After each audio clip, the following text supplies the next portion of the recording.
Hi student, मैं Santosh Vishwakarma. Today I will start class 11th chemistry unit 7 chemical equilibrium. This is part 2। इसके पहले हमने equilibrium पढ़ा था। इक्विलिब्रियम से पहले हमने रिवर्सिबल रिएक्शन, इरिवर्सिबल रिएक्शन, उसके बाद इक्विलिब्रियम को पढ़ा था। इक्विलिब्रियम आपको बताया था कि इक्विलिब्रियम बैकवर्ड और फॉरवर्ड दोनों में चलते हैं, यानी कि उसको हम रिवर्सिबल रिएक्शन बोल सकते हैं, यानी कि जो टाइम पे डिपेंड नहीं करता है।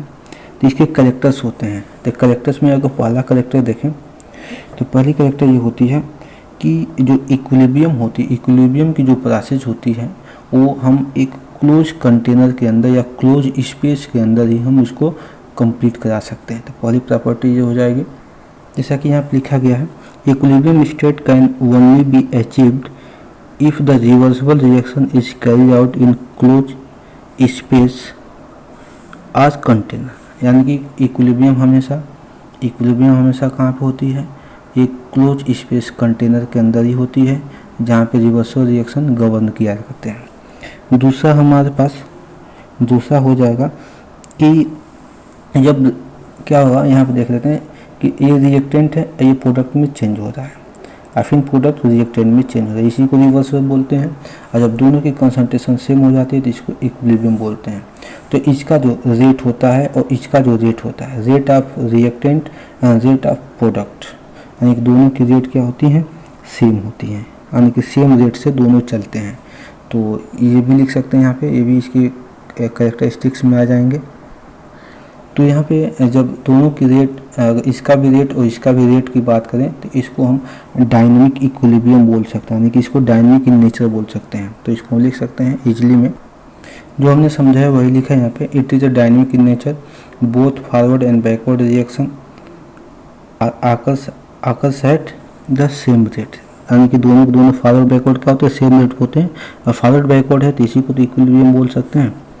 तीसरी हमारी जो पॉइंट्स है, थर्ड है, at equilibrium there is no net charge in concentration of species of reactant, यानी कि जो रिएक्टेंट जो होती हैं, प्रोडक्ट होती हैं, कोई चार्ज नहीं होता है इक्विलिब्रियम स्टेट में अगर वो हैं तो उनके कंसंट्रेशन पे कोई चार्ज नहीं होता है।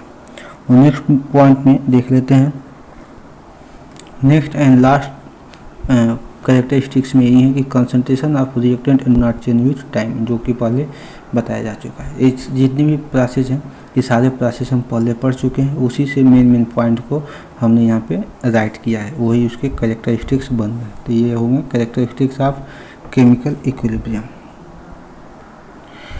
नेक्स्ट टॉपिक है हमारा डायनेमिक इक्विलिब्रियम। डायनेमिक इक्विलिब्रियम में हम बोल सकते हैं कि rate of forward reaction is equal to the rate of backward reaction. ये चलिए इसको आसान भी था, इसको राइट कर ले। तो ये इनके डिफिनीशन हो गए। At dynamic equilibrium the rate of forward reaction is equal to the rate of backward reaction. देखिएगा ये रिएक्टेंट है और यहाँ पे हमने फॉरवर्ड में गए तो ये प्रोडक्ट गया, लेकिन प्रोडक्ट की इसकी कंसंट्रेशन हाई थी, फिर इसकी कंसंट्रेशन लो होगी, धीरे धीरे ये प्रोडक्ट में चेंज होता चला जाएगा और प्रोडक्ट की कंसंट्रेशन धीरे धीरे हाई हो जाएगी। जब इसकी कंसंट्रेशन हाई हो जाएगी तो फिर ये बैकवर्ड में शिफ्ट होगा, तो इसकी कंसंट्रेशन धीरे धीरे लो होगी, इसकी कंसंट्रेशन धीरे धीरे हाई होगी। ये जब तक शिफ्टिंग करते रहेंगे जब तक कि दोनों की कंसंट्रेशन सेम न हो जाए, यानी कि कह सकते हैं कि जो इसका ये भी अपने कुछ रेट से ही तो चला होगा इधर, और ये भी कुछ रेट से चला होगा, लेकिन दोनों का रेट क्या होती है, इक्वल होती है। यानी कह सकते हैं कि rate of forward reaction and rate of backward reaction is equal, यानी कि दोनों के दोनों इक्वल होते हैं। तो उसी को हम बोलते हैं डायनेमिक इक्विलिब्रियम। आई होप आपको समझ में आ गया होगा। यहाँ पे कोई भी हम रिवर्सिबल एग्जांपल दे सकते हैं, वो सब का सब डायनेमिक इक्विलिब्रियम में ही आएंगे। हमारा नेक्स्ट टॉपिक होगा इक्विलिब्रियम इन फिजिकल प्रोसेस। तो इक्विलिब्रियम इन फिजिकल प्रोसेस में जो पहला, ये डिफरेंट टाइप के हैं। तो पहला इसमें पढ़ना हमको सॉलिड लिक्विड इक्विलिब्रियम। अब जानते हैं सॉलिड लिक्विड ये स्टेट ऑफ मैटर ही है। तो सॉलिड लिक्विड इक्विलिब्रियम में, यानी कि सॉलिड लिक्विड इक्विलिब्रियम भी डायनेमिक नेचर के ही होंगे। यहाँ पर भी rate of backward and rate of forward reaction क्या होंगे, सेम होंगे। एग्जाम्पल में अगर देखा जाए, आप इसका डिफिनीशन चाहें तो, अगर इसका मीन्स चाहें तो मीन्स भी लिख सकते हैं, लेकिन मीन्स लिखने से कोई मतलब नहीं है, बस आपको मैटर समझ में आना चाहिए। सॉलिड लिक्विड इक्विलिब्रियम में यही होगा कि सॉलिड लिक्विड इक्विलिब्रियम एक डायनेमिक नेचर के होते हैं और इनमें rate of forward and backward reaction क्या होते हैं, सेम होते हैं। यहाँ पे अगर आइस की बात करें, यहाँ पे अगर ये लिख ही लेते हैं, यहाँ पे जो हमने बताया वही है। इसमें अगर हम सिंपलेस्ट एग्जांपल देखें तो आइस है, आइस क्या होती है, सॉलिड फॉर्म में होती है। ये इसको जब हम हीट करेंगे तो ये वाटर में कन्वर्ट हो जाएगा, और वाटर क्या होते हैं, लिक्विड के फॉर्म में होती है। और फिर लिक्विड को हम, वाटर को ही फिर क्या करें कि हम फ्रीज कर दें तो ये फिर आइस में कन्वर्ट हो जाएगा। तो सॉलिड से लिक्विड बनाना और लिक्विड से सॉलिड बनाना, इसी को हम बोलते हैं सॉलिड लिक्विड इक्विलिब्रियम। देखिए सॉलिड था, सॉलिड से लिक्विड हो गया, यानी कि दोनों को दोनों फिजिकल स्टेट में ही है। आइस भी फिजिकल प्रोसेस में आती है, वाटर भी फिजिकल प्रोसेस में आती है। अगर हम इसको रिप्रेजेंट करना चाहें तो इसको हम ऐसे रिप्रेजेंट कर सकते हैं, आर करके। जैसे यहाँ पे वाटर है, ये अगर सॉलिड फॉर्म है तो इसी को आइस बोलेंगे। ये यहाँ पे दोनों स्टेट हम शो कर रहे हैं, ये वाटर है, यानी कि इसको लिक्विड में चेंज करें तो ये लिक्विड में ऐसे हो जाएगा, यानी कि इसको, ये दोनों वाटर का केस है, लेकिन इनका स्टेट क्या है, डिफरेंट है। ये सॉलिड में है, ये लिक्विड में है, यानी कि दोनों को दोनों इक्विलिब्रियम में है, यानी कि दोनों को दोनों डायनेमिक स्टेट में ही है। यानी कि इसका रेट ऑफ रिएक्शन एंड इसका रेट ऑफ रिएक्शन दोनों का इक्वल होगा। तो इसी को बोलते हैं डायनेमिक इक्विलिब्रियम या सॉलिड लिक्विड इक्विलिब्रियम। एक डायनेमिक इक्विलिब्रियम होता ही है। यहाँ पे नेक्स्ट पढ़ेंगे हम, दूसरा है लिक्विड वेपर, लिक्विड और वेपर इक्विलिब्रियम। ये भी सेम है, वैसे ही आपको जैसे आप सॉलिड लिक्विड को डिफाइन किए वैसे इसको भी डिफाइन कर लेना है। इसको लिख सकते हैं कि लिक्विड वेपर इक्विलिब्रियम एक ऐसी कंडीशन होती है जहाँ पे लिक्विड और उसका वेपर दोनों को दोनों इक्विलिब्रियम में ही होते हैं।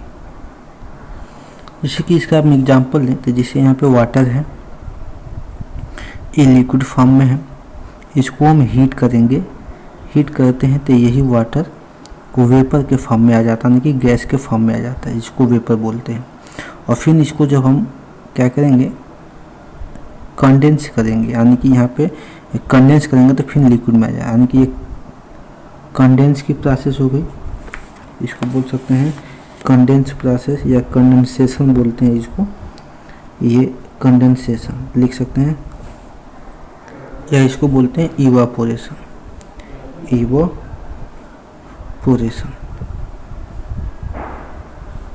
यानी कि लिक्विड से अगर गैस में चेंज करना हो, वाटर लिक्विड फॉर्म में अगर इसको गैस में चेंज करना हो तो इस प्रोसेस को इवापोरेशन बोलते हैं, यानी कि वेपर में चेंज हो जाता है।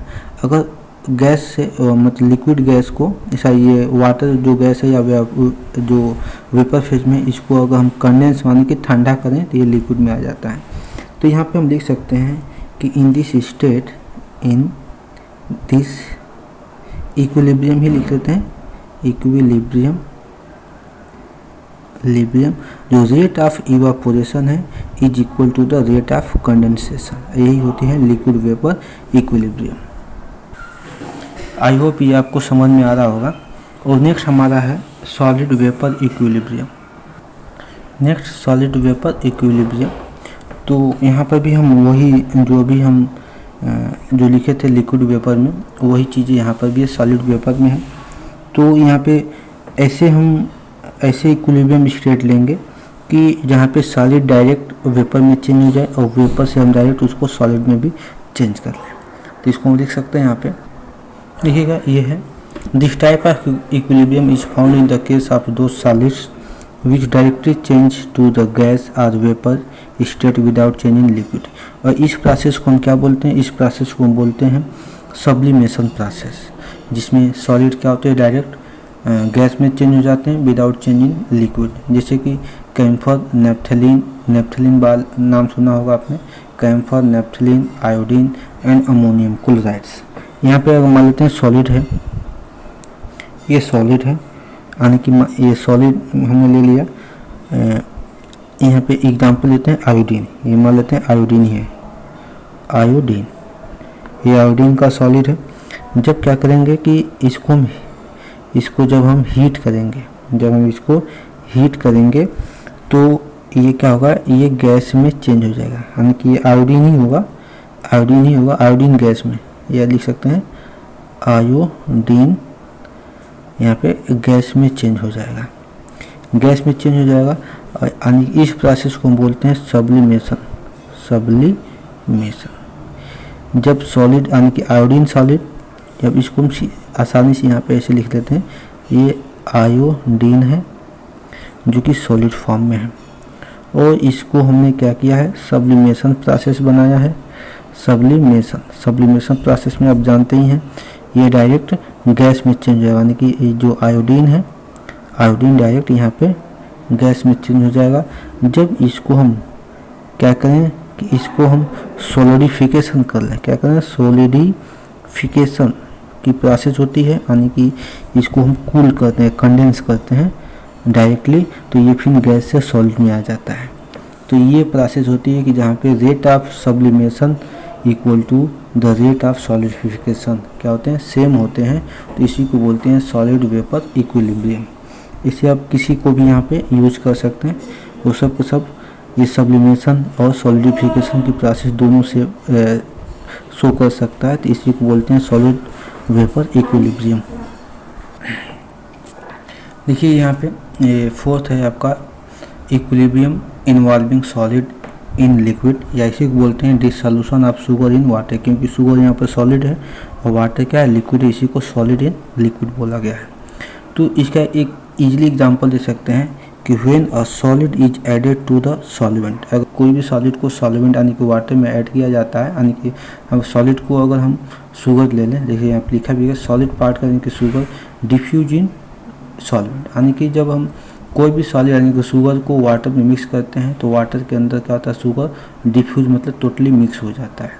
तो मिक्स हो जाने के बाद क्या होता है कि जो सॉल्यूट और सॉल्वेंट होते हैं, सॉल्यूट क्या है जिसकी अमाउंट कम है, सॉल्वेंट क्या है जिसकी अमाउंट ज़्यादा है। किसकी अमाउंट कम है, शुगर की, शुगर यहाँ पे सॉल्यूट होगा, और सॉल्वेंट की अमाउंट यानी कि वाटर की ज़्यादा है तो ये सॉल्वेंट होगा। यानी कि सॉल्यूट और सॉल्वेंट का जो पार्टिकल होगा ये फ्रीली इधर उधर क्या करेंगे, जो सॉल्यूशन बनेगा उसके अंदर ये मूव करते रहेंगे, और मूव करेंगे तो कुछ पार्टिकल्स होंगे सॉल्यूट के, वो रिटर्न हो जाएंगे सॉलिड फॉर्म में, क्योंकि वो बार बार कंटेनर से कोलिजन करेंगे। यानी कि यहाँ पे अगर हम एक एग्जांपल ले रहे हैं, देखिएगा, ये देखिए, ये हमारे पास एक कंटेनर है और इस कंटेनर में हमने वाटर भरा हुआ है, ये वाटर है, ये वाटर भरा हुआ है, और ऊपर से हमने यहाँ पे शुगर ऐड कर लिया है, यानी इसके अंदर शुगर डाल लिया है। शुगर डालते ही ये पूरा शुगर इसमें डिजॉल्व हो जाएगा। डिजॉल्व होने के बाद क्या होगा कि ये दोनों मिक्स होके एक सॉल्यूशन बना लेंगे। सॉल्यूशन बना, इस सॉल्यूशन के अंदर सॉल्वेंट और सॉल्यूट, यानी कि इसकी कम अमाउंट है, इसकी ज़्यादा अमाउंट है, तो ये सॉल्वेंट ये सॉल्यूट, ये दोनों फ्री फॉर्म में इधर उधर कंटिन्यूसली मूव करेंगे। मूव करने के टाइम क्या होगा कि जो शुगर के पार्टिकल्स होंगे ये क्या करेंगे कि ये शुगर के पार्टिकल आपस में टकराते रहेंगे, या सॉल्वेंट के पार्टिकल से टकराते रहेंगे, या इस वॉल से, जो वॉल है ना, इस वॉल से टकराते रहेंगे। टकराने के बाद जिसको हम कोलिजन बोलते हैं, ये टकराने के बाद ये रिटर्न ये जो शुगर है वो डिजॉल्व हो गया है, ये टकराने के बाद पुनः क्या होते हैं, सॉलिड फॉर्म में आ जाते हैं। तो सॉलिड फॉर्म में जो आ जाते हैं तो इसी को हम बोलते हैं, इसी प्रोसेस को बोलते हैं diffusion of sugar in water. यानी कि जब हम वाटर के अंदर कोई भी सॉलिड चीज़ मिलाते हैं तो उसका जो सॉल्यूशन बनेगा तो वहाँ पे सॉल्यूशन के अंदर कोलिजन होता है, मतलब टकराव होता है सॉल्वेंट और सॉल्वेंट के अंदर, सॉल्यूट और सॉल्वेंट के सॉल्वेंट की वजह से, यानी कि उसके अंदर टकराव होता है। टकराव में कुछ जो पार्टिकल होते हैं वो पुनः सॉलिड में ही आ जाते हैं और कुछ लिक्विड में ही रहते हैं। तो इस प्रोसेस को हम दो तरीके से पढ़ सकते हैं, लिख सकते हैं कि एक डिसोल्यूशन की प्रोसेस होती है, एक रिक्रिस्टलाइजेशन की प्रोसेस होती है। तो इसको भी देख लेते हैं क्या होता है।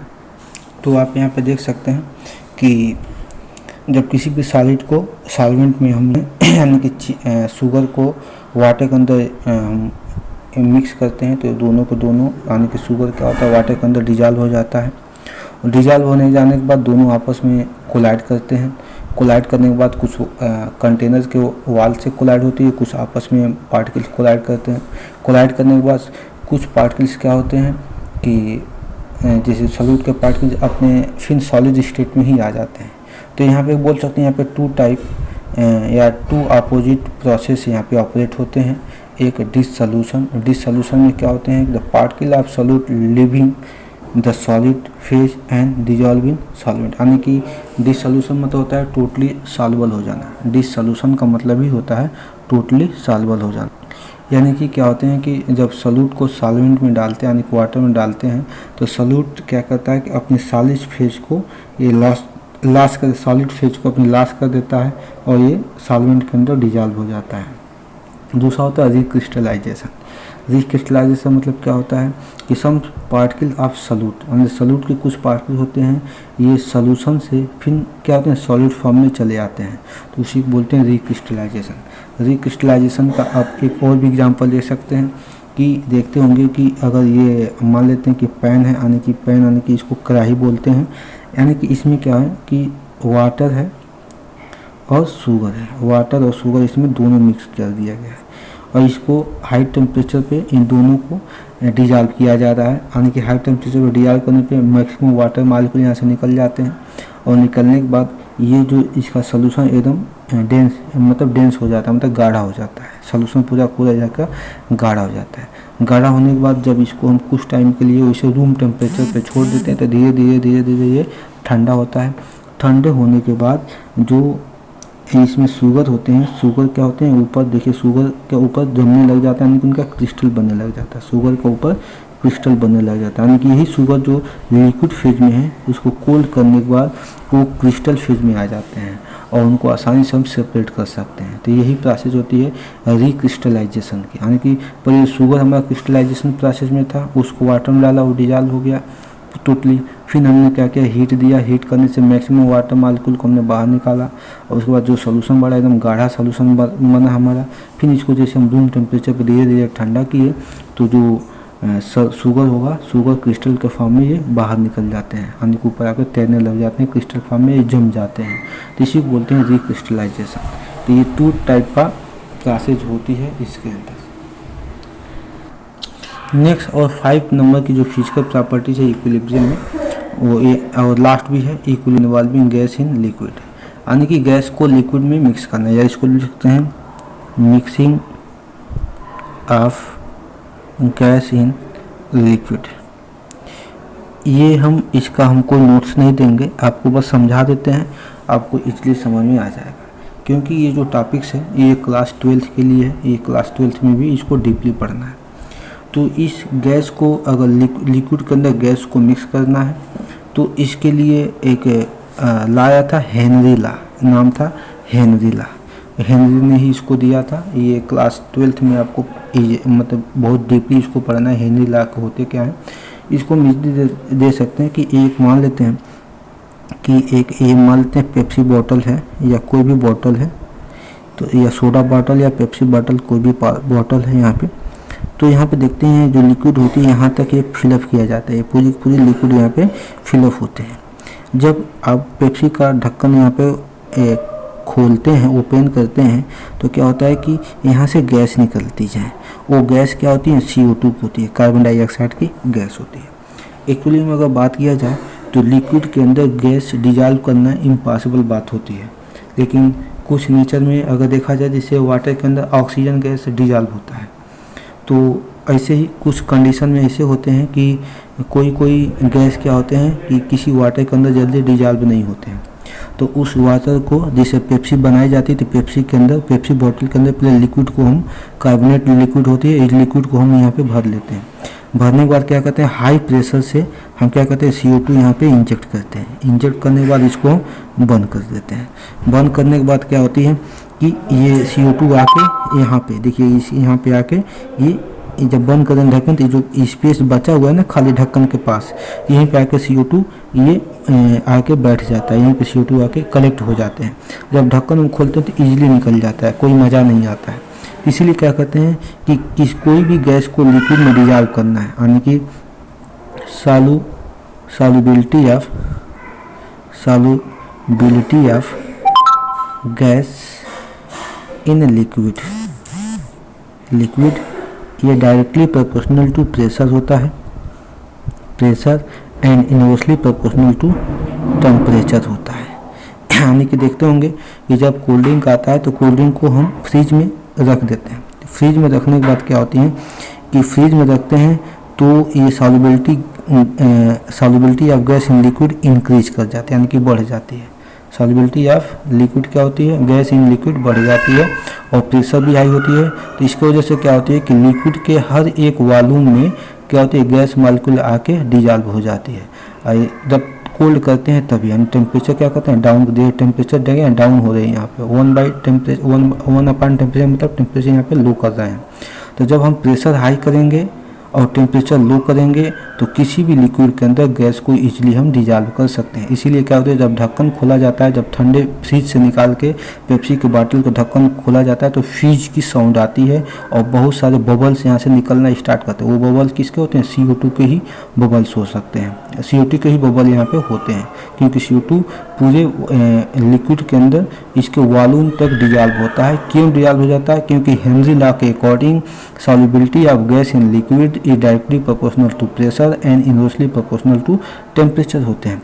जब हम क्या करेंगे, solubility of gas in liquid को इंक्रीज करेंगे तो टेम्परेचर हमारा प्रेशर क्या होना चाहिए, प्रेशर इंक्रीज होगा और टेम्परेचर यहाँ पे डिक्रीज होना चाहिए। इसीलिए किसी भी कोल्ड ड्रिंक के बॉटल को लाते हैं तो उसको फ्रिज में रखते हैं। फ्रिज में रखने से क्या होता है कि इस लिक्विड के अंदर पूरी की पूरी जो गैस होती है वो गैस डिजॉल्व हो जाती है।